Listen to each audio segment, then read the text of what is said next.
Assalamualaikum warahmatullahi wabarakatuh. Alhamdulillah, alhamdulillahirabbil alamin. Wassalatu wassalamu asrafil anbiya'i wal mursalin wa ala alihi washabbihi ajmain. Rabbi sadri wa yassirli amri wa hlul 'uqdatam min lisani yafqahu qawli. Amma ba'du. Puji syukur marilah sama-sama kita panjatkan kehadirat Allah Subhanahu wa taala, yang mana pada hari ini kita masih diberi kesehatan, kenikmatan iman serta Islam, sehingga kita dapat berkumpul pada ruangan yang sederhana ini. Selawat beriring salam, tidak jemu-jemunya kita sanjung-sanjungkan ke penghulu kita, Nabi Muhammad Sallallahu Alaihi Wasallam, yang mana berkat perjuangan beliau dapat mengubah pola pikir manusia dari pola pikir jahiliyah kepada pola pikir Islamiyah, sebagaimana yang kita rasakan pada saat sekarang ini.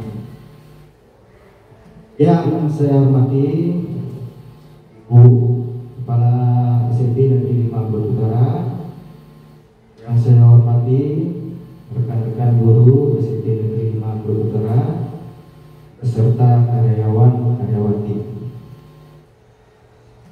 Baiklah, pada kesempatan hari ini saya akan memaparkan implementasi budaya positif di SMP Negeri 5 Brebes Utara, yang mana di sini kita telah mengetahui bahwa budaya positif itu sedang gencar-gencarnya dilakukan oleh pemerintah supaya pendidikan kita yang ada di Indonesia ini lebih baik, lebih maju ke depannya.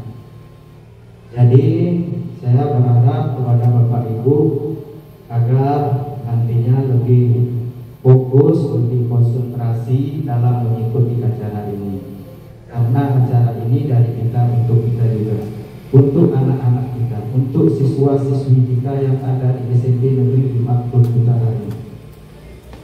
Baik, Bapak Ibu,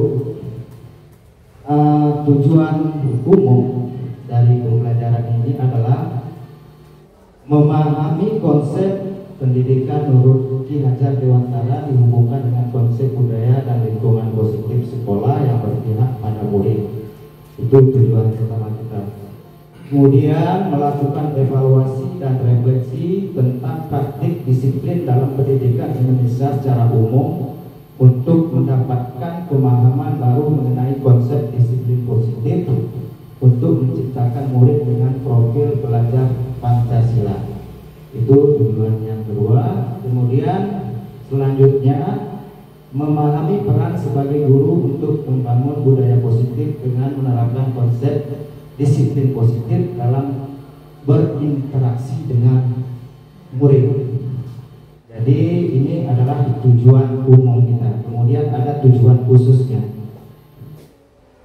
Tapi sebelum kita masuk ke materi ini agar lebih santai, lebih rileks, lebih fokus, ya ada baiknya kita ice breaking dulu.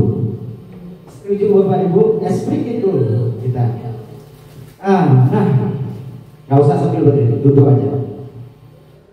Kalau saya bilang panjang, Bapak Ibu seperti ini tangannya. Kalau pendek seperti ini. Ya, kalau panjang seperti ini, kalau pendek seperti ini. Pak Farman coba, kalau panjang saya bilang coba. Seperti ini Pak. Ya, ini. Kalau pendek, ya. Oke, kita mulai. Panjang,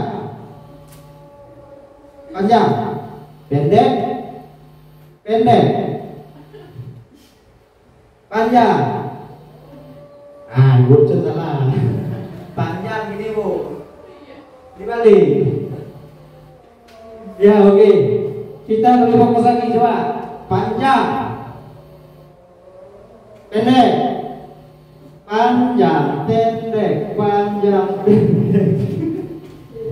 Mantap, udah fokus kita semuanya. Ya, oke, kita lanjutkan terus materinya. Ini ada namanya itu sekolah yang kita cita-citakan, yaitu lingkungan yang aman dan nyaman berbasis disiplin positif di sekolah akan berdampak secara maksimal pada perkembangan dan pembentukan karakter siswa. Jadi ini sesuai dengan apa namanya itu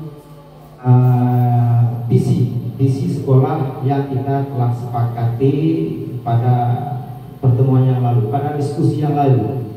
Nah, mungkin Bapak Ibu masih ingat visi-visi kita itu untuk mewujudkan siswa yang apa namanya Bapak Ibu, mandiri, berprestasi, kemudian berakhlak mulia. Nah, itu visi sekolah kita. Mudah-mudahan kedepannya kita dapat mewujudkan visi-visi itu. Nah, di sini di dalam sekolah yang kita cita-citakan itu ada pendidik reflektif, gemar belajar, berbagi dan berkolaborasi. Kita di sini kayaknya sudah mulai reflektif, itu sudah kita terapkan. Setelah kita mengajari siswa, kita ada nanti menanyakan tentang materi itu di penghujung apa namanya itu pembelajaran. Itu reflektif namanya. Apa siswa-siswa kita itu sudah mengerti atau belum. Kemudian berbagi dan gemar belajar, berbagi dan berkolaborasi. Gemar belajar di sini termasuk yang di upload kemarin di grup ya Bu Sarifan Murah. Anak-anak kita sudah mulai membaca. Itu termasuk ke dalam gemar belajar, literasi namanya, belajar di perpustakaan. Itu sudah mulai nampak di sekolah kita. Kemudian pembelajaran yang terpusat pada murid ini juga sudah kita mulai di lingkungan sekolah kita, di mana kita memfasilitasi murid di sini. Pembelajaran itu memang kita harus berpihak kepada murid. Ini sesuai dengan pemikiran Ki Hajar Dewantara. Kita tidak lagi menggunakan apa namanya itu sistemnya harus guru yang di situ yang mengambil peran. Sementara pembelajaran itu berpusat pada murid, berarti lebih aktif siswanya yang aktif, gurunya cuma mengarahkan. Ya, baik Bapak Ibu. Kemudian iklim sekolah yang aman, inklusif dan merayakan kebinekaan. Kira-kira sekolah kita udah aman, Bapak Ibu? Udah nyaman lingkungan sekolah kita? Kalau secara keseluruhan sudah, tapi ada bagian-bagian yang memang perlu kita benahi seperti penghijauan.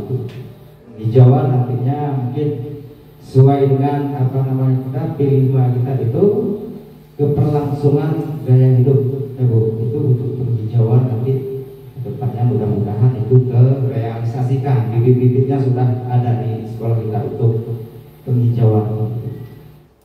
Nah, kemudian untuk selanjutnya disiplin positif teori kontrol teori William Classer. Ini ada namanya, Anda tidak bisa mengontrol orang lain, hanya Anda bisa mengontrol diri Anda. Mana dimaksud kalimat? Kita tidak bisa mengontrol orang lain kecuali kita sendiri yang mengontrol diri kita. Berarti ini kesadaran tumbuhnya dari dalam diri kita. Kalau istilahnya itu intrinsik, faktor fisiknya, bukan ekstrinsiknya atau eksternal namanya itu. Kemudian semua perilaku memiliki tujuan. Ya, semua perilaku kita memiliki tujuan, baik itu tujuan untuk kepentingan dihargai atau untuk kepentingan menghargai diri sendiri. Ini ada nanti kita bahas mengenai perilaku atau motivasi ya. Teori motivasi ini yang untuk menghindari hukuman, ada untuk mendapatkan imbalan, ada yang namanya ini untuk menghargai mencintai diri sendiri. Ini ada teori motivasinya, ada yang ekstrinsik dan ada yang intrinsik. Kemudian kalau posisi kontrol itu 5 posisi kontrol, ada penghukum, pembuat rasa bersalah, kemudian teman, pemantau, manajer. Yang mana kita? Kan gitu Bapak Ibu. Yang gagal itu dalam menerapkan budaya positif, penghukum, kemudian pembuat rasa bersalah, itu masuk kategori gagal kita. Kalau kita memposisikan diri kita sebagai penghukum, anak-anak terlambat datang ke sekolah, kemudian kita hukum jemur di sana, kemudian bersihkan WC, itu dihukum, itu gagal masih kita, Bapak Ibu. Jadi kita pembelajarannya di sini, jangan kita jadikan anak-anak itu merasa bersalah, jangan dihukum, ya.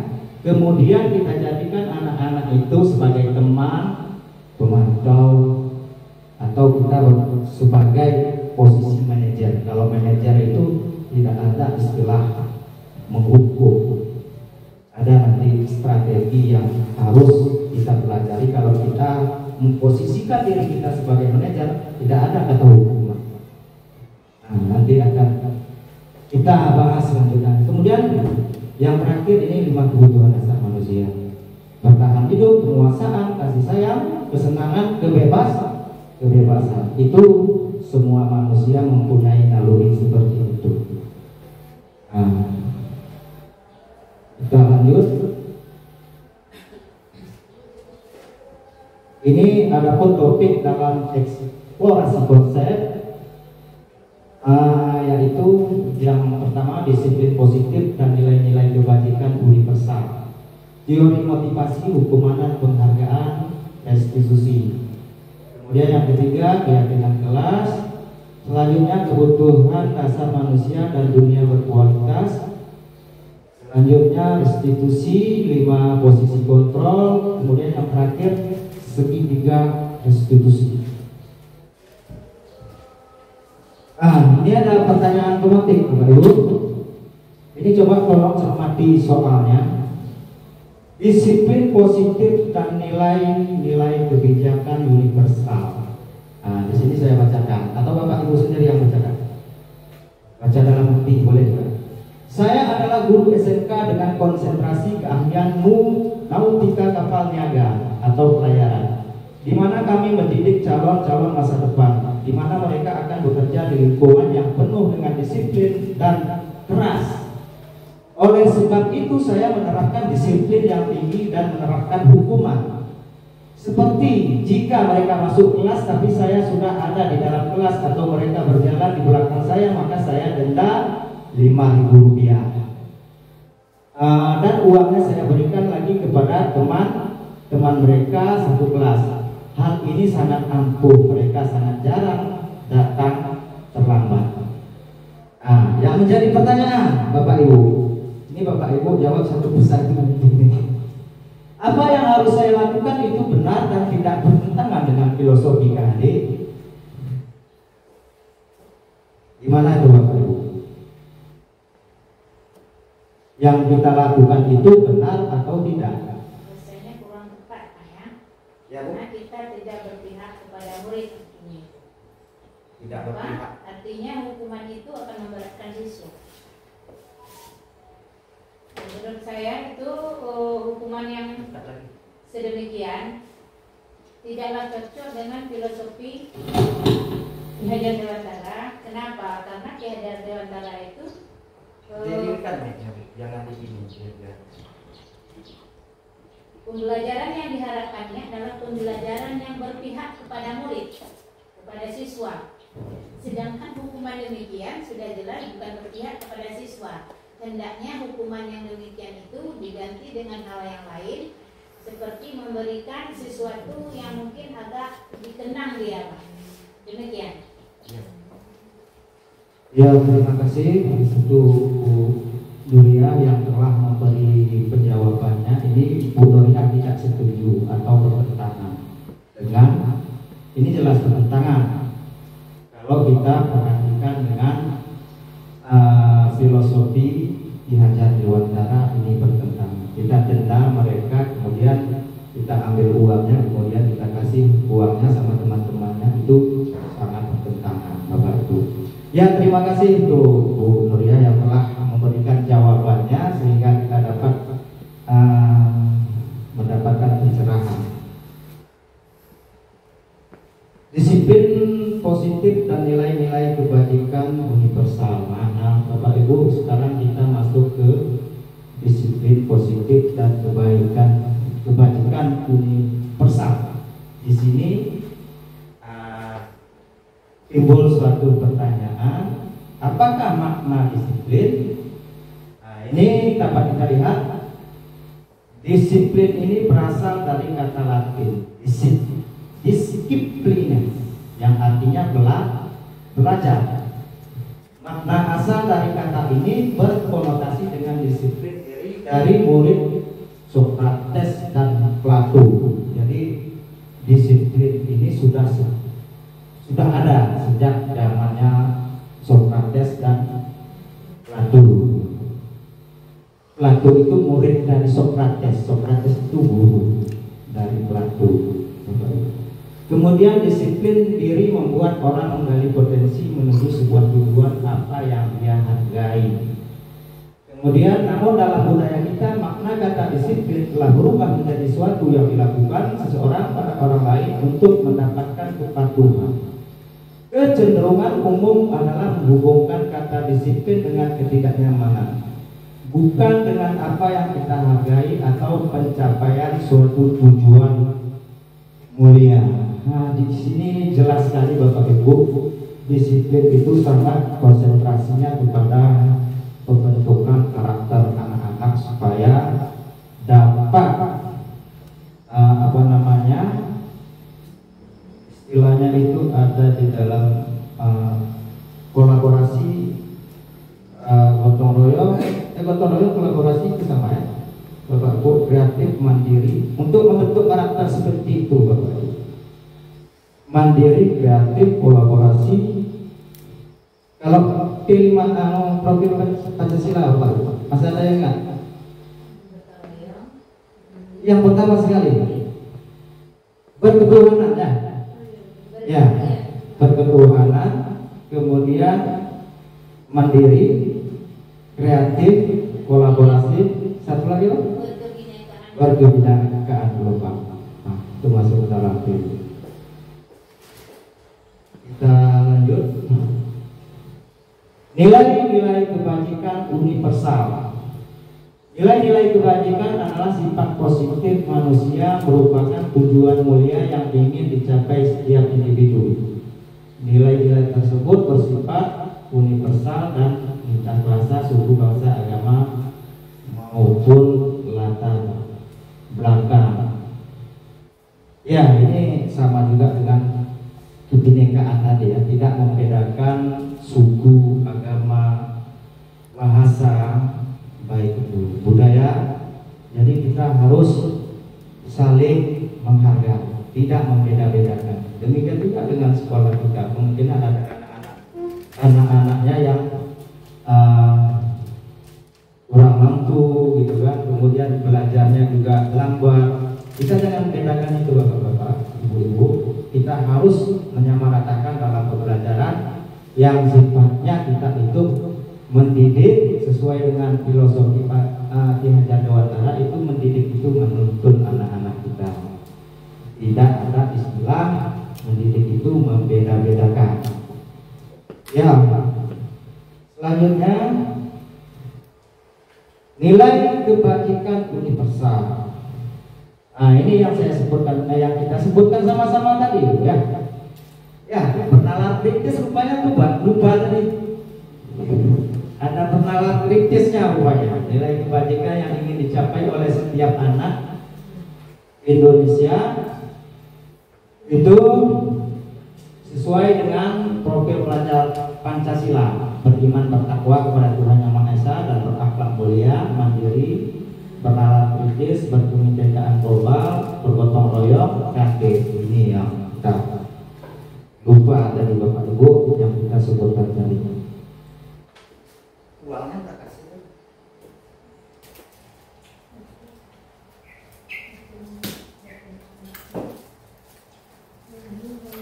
Oke Bapak Ibu, kita lanjutkan lagi sampai di nilai-nilai kebajikan universal. Ini kita lewatkan terus, kemudian nilai-nilai kebajikan universal.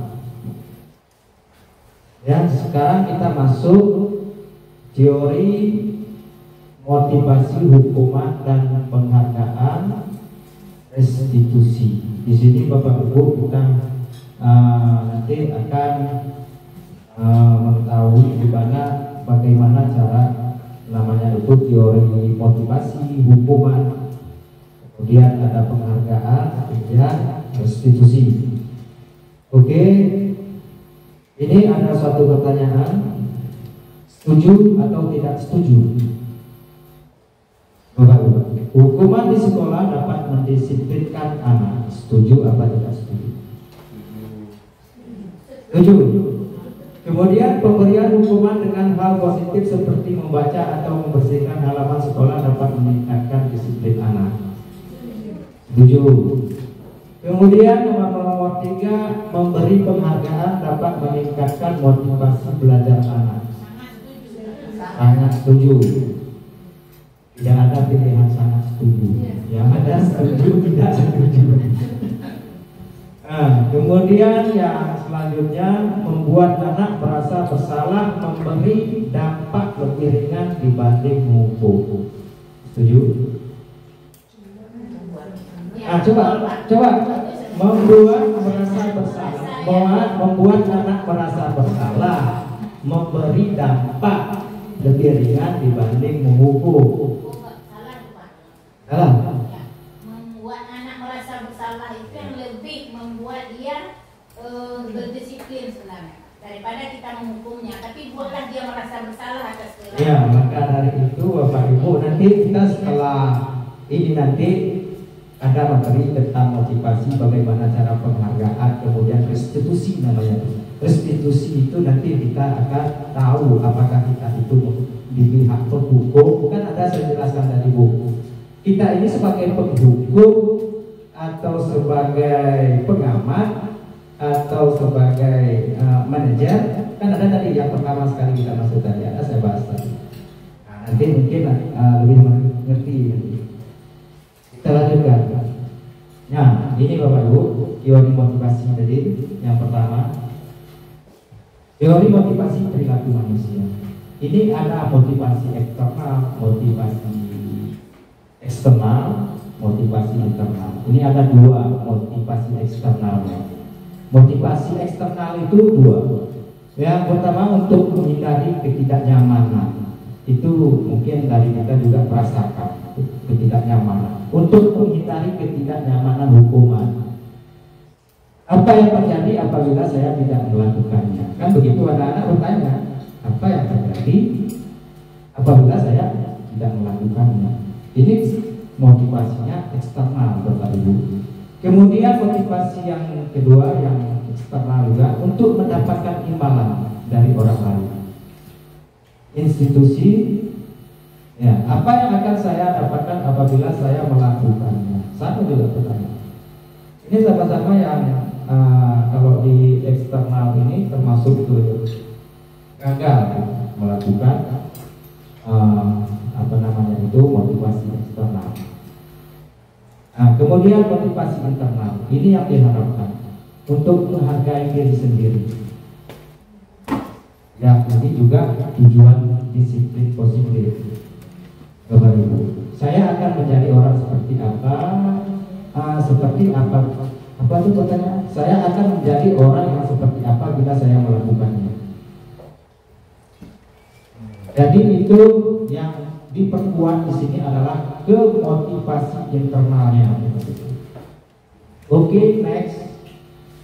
Nah, ini kalau menurut Ki Hajar Dewantara, merdeka itu artinya tidak hanya terlepas dari perintah, akan tetapi juga cakap buat memerintah diri sendiri. Ini ada hubung kaitannya dengan motivasi, teori motivasi tadi. Ini Bapak pendidikan kita mengatakan merdeka itu artinya tidak terlepas dari perintah. Jadi kita tidak harus memerintah saja supaya anak itu patuh. Jadi ada hal lain yang perlu kita lakukan supaya anak itu menghargai dirinya, bukan takut atas perintahnya, tapi anak itu lebih ke penghargaan dirinya. Itu Bapak Ibu. Oke, sampai di sini kita lanjutkan lagi. Dihukum oleh penghargaan. Ada nggak Bapak Ibu melakukannya? Bukan menghukum tapi kasih penghargaan, bukan menghukum tapi kasih hadiah. Yang kemarin itu sudah saya terapkan. Ada Ibu Helena, ini pengalaman anak-anak merokok. Saya tidak menghukum, tapi saya memunculkan motivasi supaya mereka menghargai diri, menghargai sekolahnya, menghargai atribut yang dipakai. Ada kan? Setelah itu ada kan? Dilakukannya lagi. Gak ada bukan? Berarti mana lebih manjur menghukum daripada kita memberi motivasi atau dorongan tadi.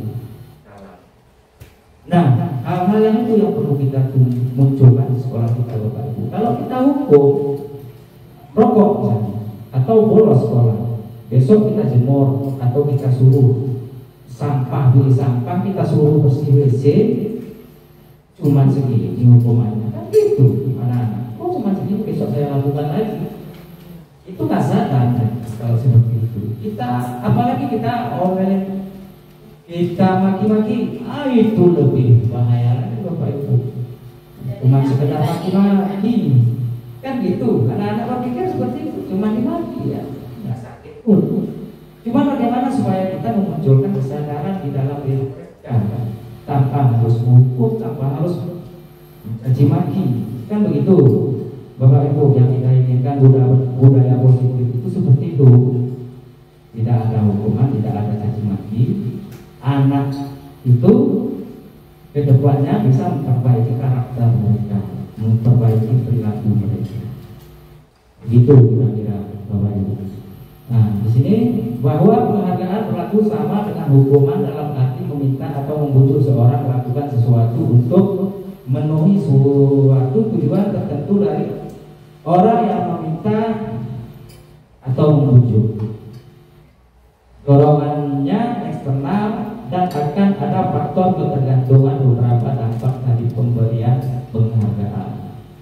Nah, yang seperti sebagaimana yang telah saya sampaikan tadi, Bapak Ibu, ini seseorang melakukan suatu untuk memenuhi suatu tujuannya. Ada nanti kita bahas tentang kebutuhan dasar manusia. Ada mungkin di sini mereka melanggar, misalnya mengganggu teman atau memukul teman.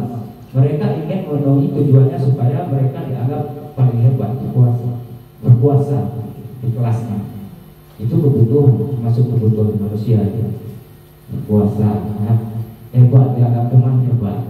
Tapi itu bisa kita alihkan. Bisa nggak tidak menggunakan itu, tujuannya tersebut bisa tercapai, kekuasaannya itu dialihkan, jangan memukul teman. Begitu Bapak Ibu. Apa contohnya kalau ini juga berkuasa? Kalau yang minat bakatnya menggambar, kita alihkan ke menggambar, Bapak Ibu. Dia paling bisa menggambar, kan gitu.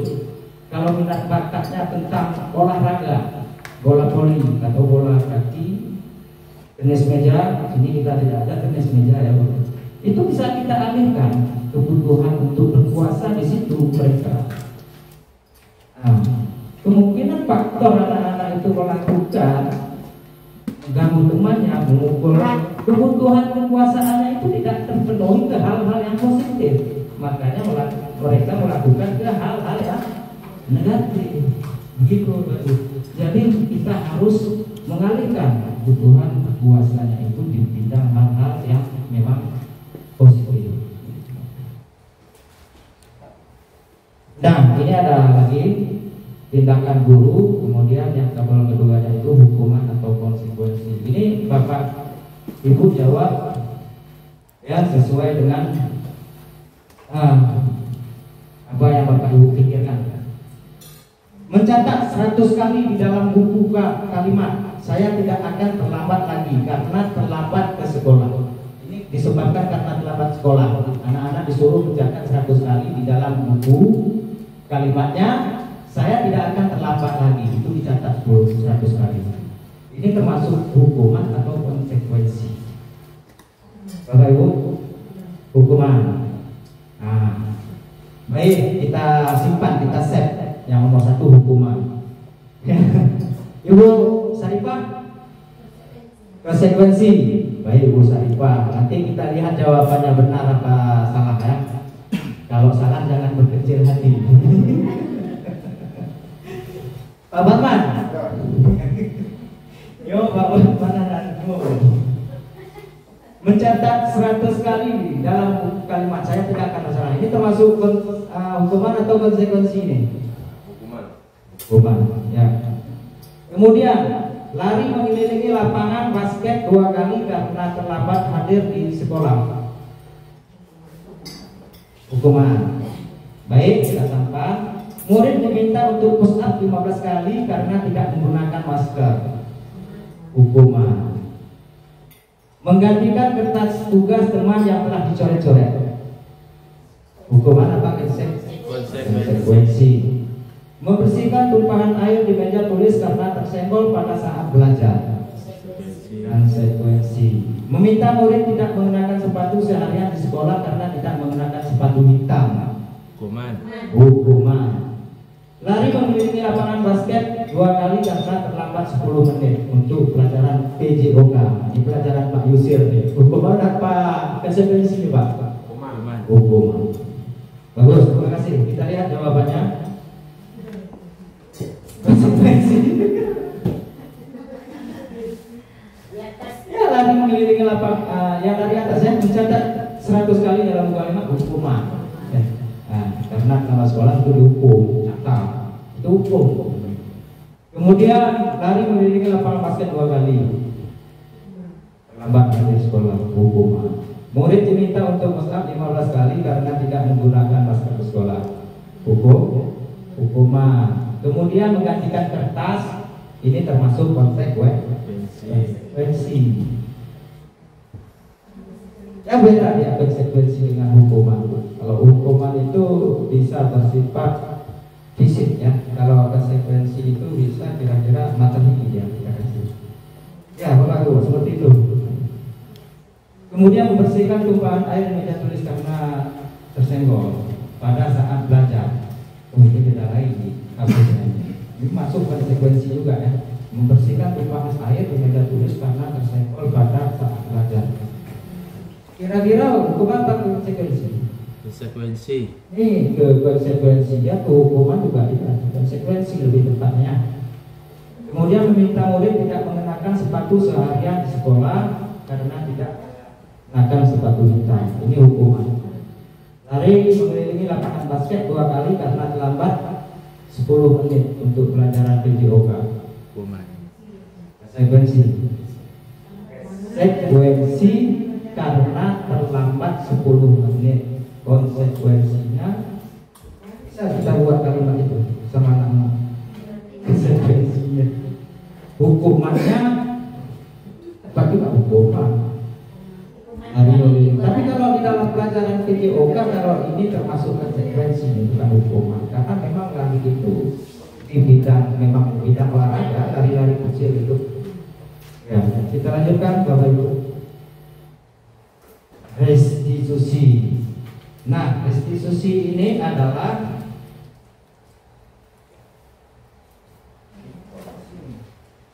apa itu restitusi?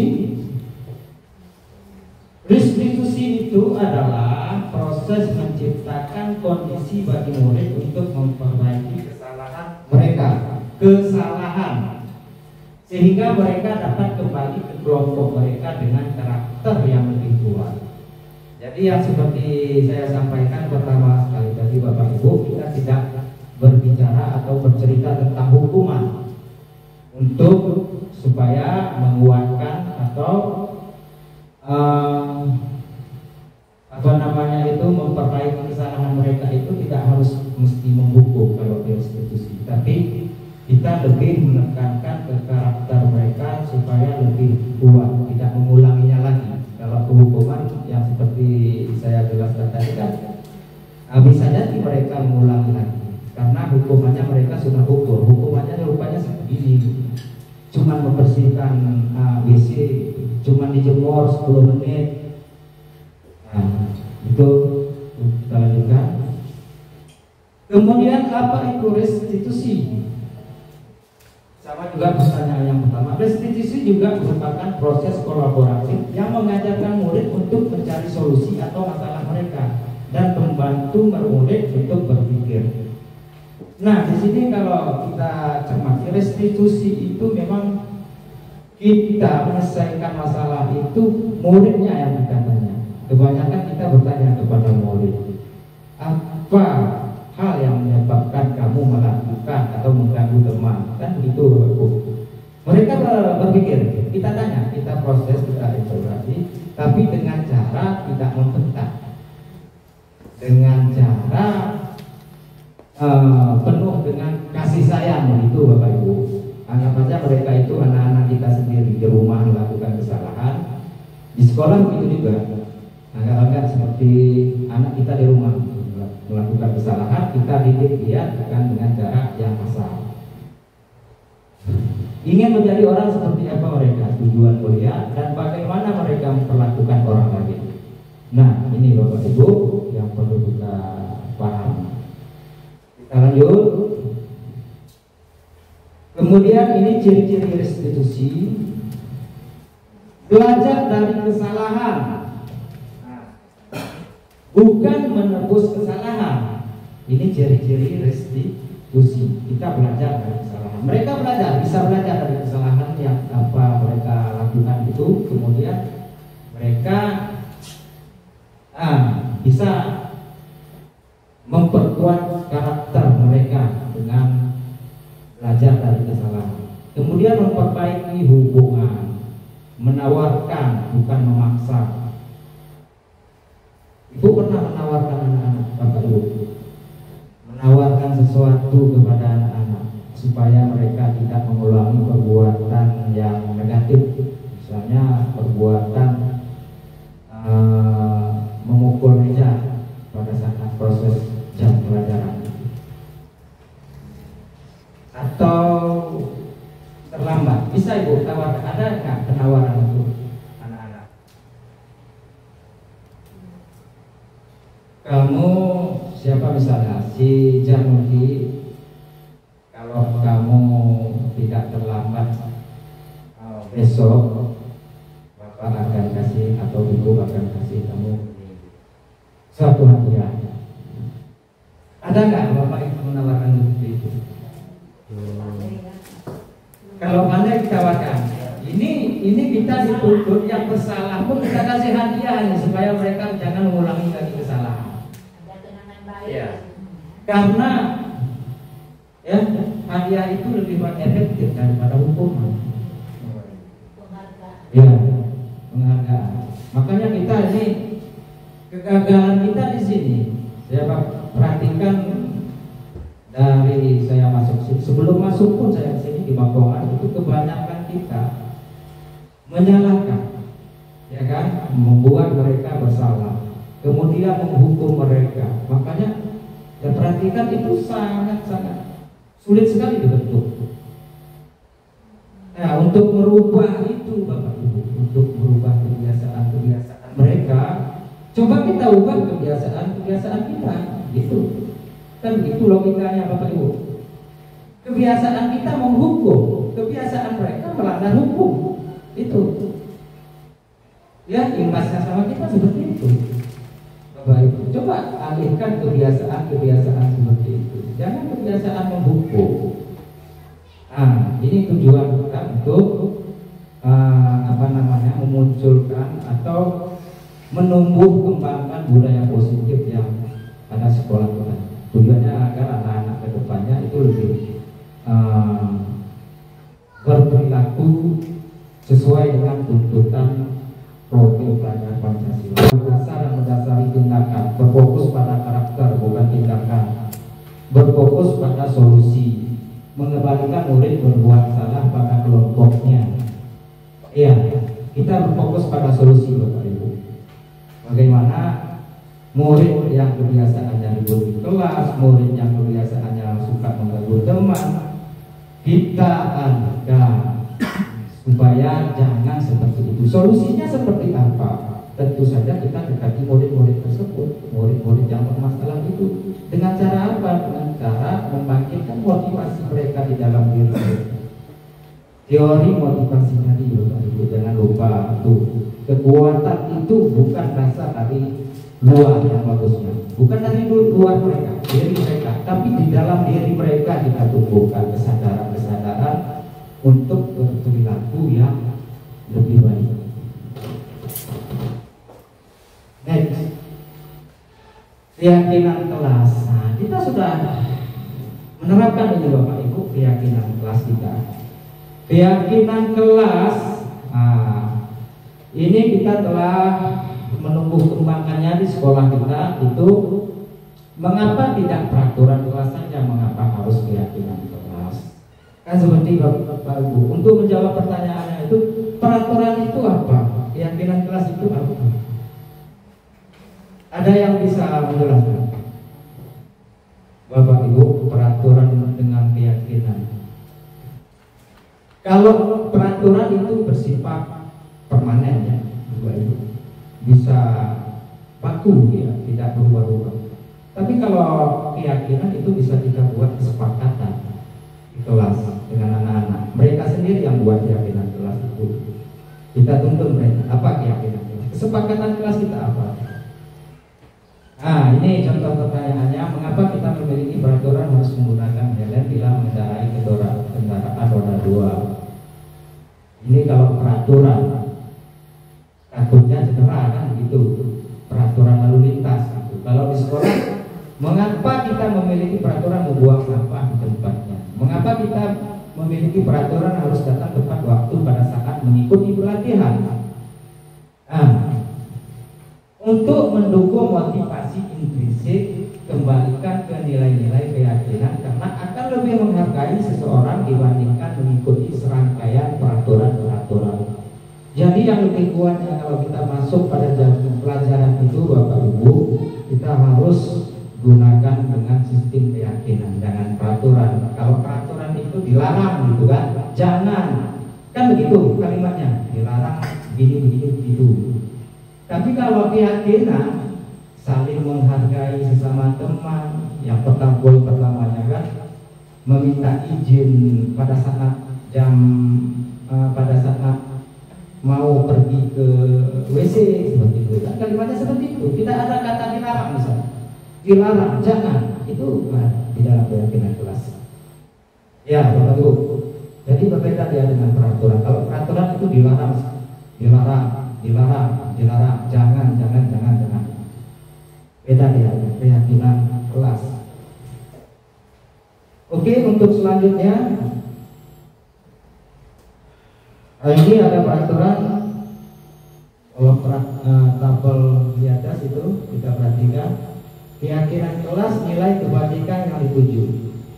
Selalu mengembalikan buku ke tempatnya. Ini tanggung jawab. Dilarang mengganggu orang lain. Ya, ini termasuk menghormati orang lain dan diri sendiri. Ini bisa dimasukkan ke dalam keyakinan kelas ya. Kemudian hadir di sekolah 15 menit sebelum pembelajaran dimulai. Menghormati orang lain, berkomitmen pada tujuan. Dilarang melakukan kekerasan, keselamatan, menghormati orang lain. Dilarang menggunakan narkoba. Nah, ini Bapak Ibu, peraturan dengan keyakinan. Jadi ini di sini bedanya itu Bapak Ibu. Dilarang itu ada, dilarang menggunakan narkoba, dilarang melakukan. Di keyakinan ada nggak kalimat dilarang? Ada?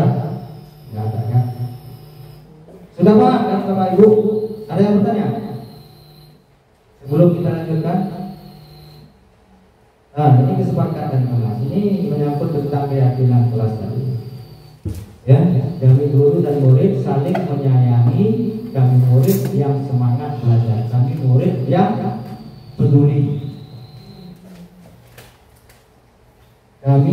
tidak peduli dengan teman-teman. Ini ada datang 4 waktu, mengucapkan salam, menjaga kebersihan sekolah, berdoa sebelum sesudah kegiatan, aktif dalam pembelajaran.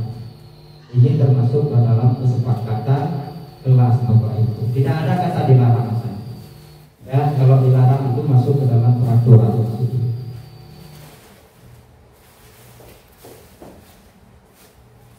Nah, ini tadi Bapak Ibu yang kita telah singgung sedikit tadi, kebutuhan dasar manusia dan dunia berkualitas. Di sini ada kasih sayang dan rasa diterima, kemudian penguasaan, kemudian ada kebebasan, kemudian ada kesenangan. Yang terakhir tahan hidup. Ini termasuk ke dalam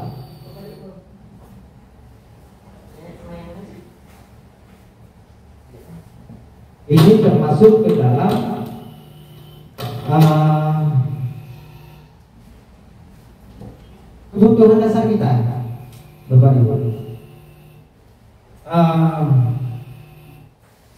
Ya, kasih sayang dan rasa diterima, penguasaan, kebebasan, kesenangan, dan bertahan hidup. Yang saya berikan contohnya tadi di sini ya Bapak Ibu, penguasaan. Anak-anak tatkala berbuat itu mengganggu atau memukul temannya, itu mungkin mereka ingin kebutuhan dasar manusianya itu tentang penguasaan. Ya begitu. Nah, ini ada kebutuhan yang mungkin berusaha dipenuhi kekuasaan. Pertanyaan para siswa, apakah ada cara untuk memenuhi kebutuhan kekuasaan tanpa melakukan kekerasan? Nah, yang seperti saya jelaskan tadi Bapak Ibu, apakah ada cara untuk memenuhi kebutuhan kekuasaan tanpa melakukan kekerasan? Gimana Bapak Ibu? Ada cara nggak? Mereka misalnya sering mengganggu teman, ada kan? Bisa kita alihkan cara dengan beraktivitas hal yang positif, itu seperti olahraga, seni, sains, itu bisa kita alihkan ke hal yang seperti itu. Kemudian perilaku siswa kemudian mungkin berusaha dipenuhi kebebasan, bebaskan saya. Dan kadang-kadang mereka sering keluar masuk ingin bebas. Mereka mungkin bosan di dalam kelas. Mereka ingin kebutuhan kebebasan. Jadi efeknya keluar masuk pada saat jam pembelajaran. Bisa nggak kita membebaskan mereka, tapi dalam ruang lingkup tentang proses belajar mengajar? Mereka terasa bebas, bukan dikungkung di situ. Anak-anak kan sering merasa seperti itu. Kalau kita masuk, saya juga merasakan seperti itu Bapak Ibu. Kalau saya masuk itu mereka merasakan kebebasan mereka itu direbut, gitu. Ya kan? Nah, bagaimana cara kita membebaskan mereka pada saat jam pembelajaran kita, pada saat mengikuti materi pelajaran kita? Kemungkinan di sini Bapak Ibu sudah ada metode atau strategi pembelajaran, baik itu proyek, sistem proyek bahasa learning, itu bisa diterapkan. Anak-anak belajar sambil bermain itu bisa. Ya, sampai di sini mungkin Ibu sudah memahami semuanya. Identitas gagal ini yang maksudnya Bapak Ibu, mana waspada, di mana ini perlu juga di mana waspada. Nah, Pak Yusir, mana Pak Yusir ini? Sama kali ini gimana katanya? Penghukum, membuat orang merasa bersalah. Ya kan? Ini ada motivasi menghindari hukuman. Nah, identitas gagal ini kontrol dari luar Bapak Ibu. Identitas yang kedua itu berhasil, sukses, bisa juga jadi kontrol dari luar, eksternal ya. Kemudian identitas berhasil atau sukses itu kontrol dari dalam diri. Ya, ini yang pertama, kontrol dari luar. Motivasinya ya, menghindari hukuman. Nah, di sini kita Bapak Ibu sebagai penghukum, pembuat merasa bersalah, teman, pemantau atau manajer, ini kita kembalikan ke dalam diri kita masing-masing. Hal mana yang kita sering lakukan kepada anak-anak kita? atau siswa-siswa kita. Kan seperti itu Bapak Ibu. Kita lihat ke dalam diri kita. Kemudian guru berbuat, menghardik, menunjuk, menyakiti, menyindir. Sering nggak kita? Saya merasa sering. Itu sering saya lakukan, menyindir, menghardik. Kalau saya lagi emosi di kelas itu, saya hardik terus anak-anak itu, saya bentak terus anak-anak itu. Itu status kita sebagai apa? Penghukum kan? Nah, besok ribut lagi nanti. Pada saat kita bentak mereka diam. Pada saat kita omelin mereka diam. Iya, besok ulang lagi. Jangankan besok, 5 menit setelah kita repet itu, bahagia lagi mereka itu dengan kesalahan-kesalahan mereka. Jadi gimana ini solusi? Perlu solusi. Apa solusinya? Kan begitu Bapak Ibu. Kita pikirkan sama-sama apa solusinya. Ini kebiasaan anak-anak kita ini Bapak Ibu. Kemudian posisi membuat orang merasa bersalah, berceramah, mengatakan seharusnya ibu kecewa itu, bapak kecewa lihat ini.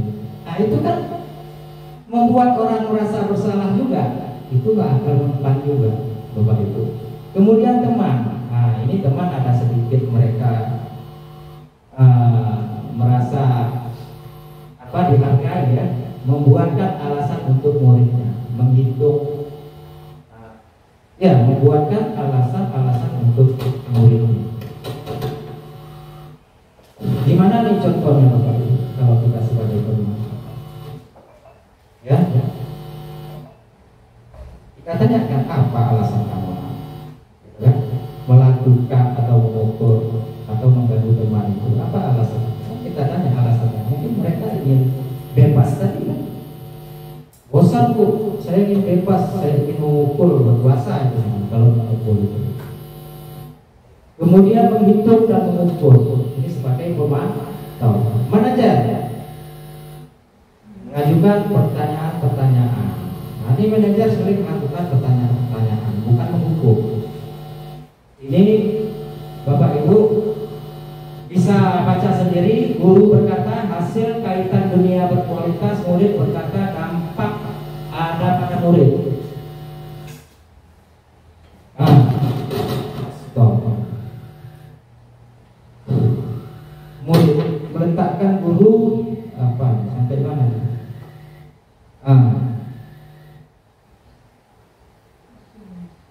Mengulangi kesalahan, ini yang dampak pada murid ini ya. Mengulangi kesalahan ini kalau penghukum ya. Kalau penghukum kita dihukum, ya mereka mengulangi kesalahan. Kemudian kalau kita posisikan pembuat orang merasa bersalah, mereka merasa rendah diri. Kemudian kalau kita posisikan mereka sebagai teman, itu lemah, tidak mandiri.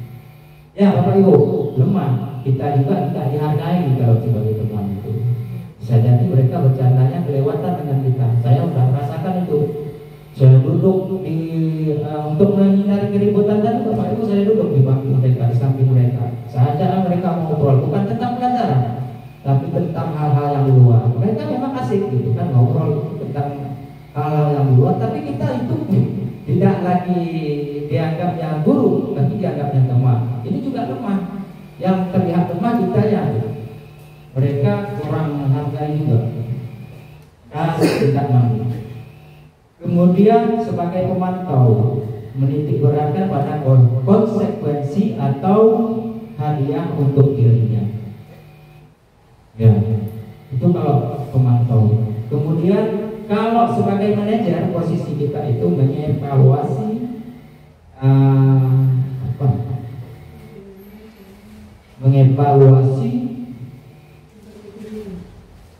mengevaluasi diri, bagaimana cara memperbaiki diri. Ini yang perlu kita sangat perlukan seperti itu. Tapi kita yang sering kita lakukan di situ, kalau tidak sebagai teman, ini sebagai pembuat orang merasa bersalah, penghukum. Yang jadinya anak dampak pada murid itu mengulangi kesalahan lagi. Kemudian kalau pembuat merasa bersalah, merasa rendah diri mereka. Begitu Bapak Ibu ya. Saya pikir ini Bapak Ibu sudah bisa memahami dan bisa mengerti. Nah, ini bergerak antara peraturan tahu konsistensi hadiah, ada hadiahnya tadi ya, nilai manajer memperbaiki, latihan ini kita lewati. Ini segitiga restitusi. Ini di dalam udah 10 menit bagus. Sisa 4 menit lagi biar pas 20. Kita selesaikan di sini. Lebih kurang nanti kita ini saja ya, bisa memahaminya Bapak ya. Lebih kurang apa-apa Bapak Ibu. Ini untuk kebaikan kita juga, untuk kebaikan sekolah kita nih, untuk merubah kebiasaan yang negatif supaya muncul nanti kebiasaan positif. Kan itu tadi tujuan kita, implementasi budaya positif. Memang kalau kita secara cepat untuk mengubahnya merasa berat gitu ya, karena kita sudah terbiasa dengan kebiasaan kita dulu, seperti menghukum kan. Ini validasi tindakan yang salah. Ini segitiga restitusinya. Validasi. Kamu tentu punya alasan. Menanyakan alasan mereka kalau mereka melakukan kesalahan. Ya. Kemudian keyakinan apa yang telah kita sepakati. Ini menanyakan keyakinan. Kita tanyakan keyakinan kelas kita yang telah kita sepakati apa? Oh, bisa dilanggar seperti itu Pak. Kira-kira Bapak. Kemudian menstabilkan identitas. Ini yang ketiga ya. Setiap orang pasti pernah melakukan kesalahan. Kamu bukan satu-satunya akan mereka melakukan kesalahan. Semua manusia bisa melakukan kesalahan. Kan seperti itu kalimatnya Bapak. Jangan terus mondok anak-anak. Bapak juga pernah melakukan kesalahan. Seperti itu. Dia muncul kesadaran dari dalam diri mereka. Nah, untuk itu kita lanjutkan lagi karena Pak Parman pun sudah mengedar dari ini ruangan. Mungkin ada suatu hal yang harus beliau selesaikan. Bapak Ibu, di sini menstabilkan identitas itu, berbuat salah itu hal yang manusiawi, tidak ada manusia yang sempurna. Seperti kalimat yang sebelumnya tadi Bapak Ibu. Nah, Bapak juga pernah melakukan kesalahan. Kita bisa menyelesaikan permasalahan ini. Bapak Ibu tidak terkait untuk mencari tahu siapa yang benar, siapa yang salah. Kalau kamu menyalahkan dirimu sendiri terus menerus, apakah kamu bersikap baik pada dirimu sendiri? Ya, pertanyaan-pertanyaan seperti ini Bu, yang namanya untuk menstabilkan identitas. Karena segitiga restitusi ini adalah hal yang memang sudah lama dikaji oleh para pendidik, para pengamat. Ini sangat manjur diterapkan untuk pembelajaran di sekolah-sekolah kita. Kemudian validasi kebutuhan. Nah, setelah itu ada yang namanya menanyakan keyakinan. Ini yang terakhir Ibu. Setelah kita validasi baru kita tanya keyakinan. Kemudian intervensi 30 detik. Nah, contohnya, apakah kamu ingin berbuat lebih baik? Apakah saat ini kamu sedang menjadi orang yang kamu inginkan? Kan seperti itu pertanyaan sama anak-anak ini Bapak Ibu. Kalau perlu ini dicatat nanti besok. Kalau saya kasih aja nanti bahannya Bapak Ibu kan. Supaya budaya positif di sekolah kita memang betul-betul diterapkan, diaplikasikan ke dalam lingkungan sekolah kita. Refleksi. Nah, ini terakhir Bapak Ibu. Refleksi.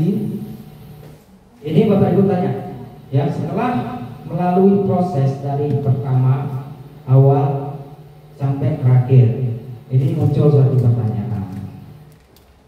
Ya, untuk kita refleksi bersama-sama. Jika Bapak Ibu mendapatkan murid yang sedang mengganggu temannya pada saat jam pelajaran, hal apa yang Bapak Ibu lakukan? Nah, ini kita tanyakan biasanya usaha. Ada kan gambaran jawaban Bapak Ibu? Ibu Sarifah biasanya apa? Kalau ada yang ini kan ada sering kita jumpai sedang mengganggu temannya gitu, pada Bapak Ibu sedang menjelaskan Pancasila tentang rasa gitu. Kalau saya biasa menasihatinya supaya dia mau fokus kembali kepada pelajaran. Kayak gitu Pak.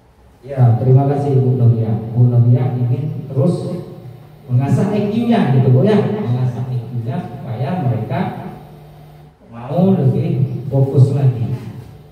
Ya, terima kasih Bu Novia. Kalau Bu punya apa? Sama seperti masa sama, pasti beda lah jawabannya. Bu Hermina apa jawabannya? Nggak apa-apa. Tanya dulu Pak, apa alasan? Apa jika Bapak Ibu mendapatkan murid yang sedang mengganggu temannya pada saat jam pelajaran, hal yang Bapak Ibu lakukan apa? Kalau saya akan tanya dia, kenapa kawannya? Ada apa?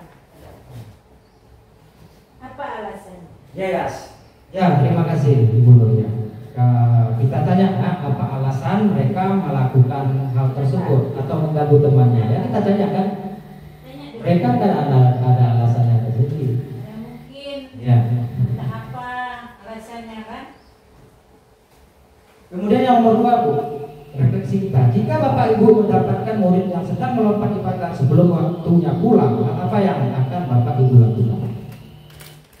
Memanggil juga Pak, ditanya dia, kenapa dia lakukan?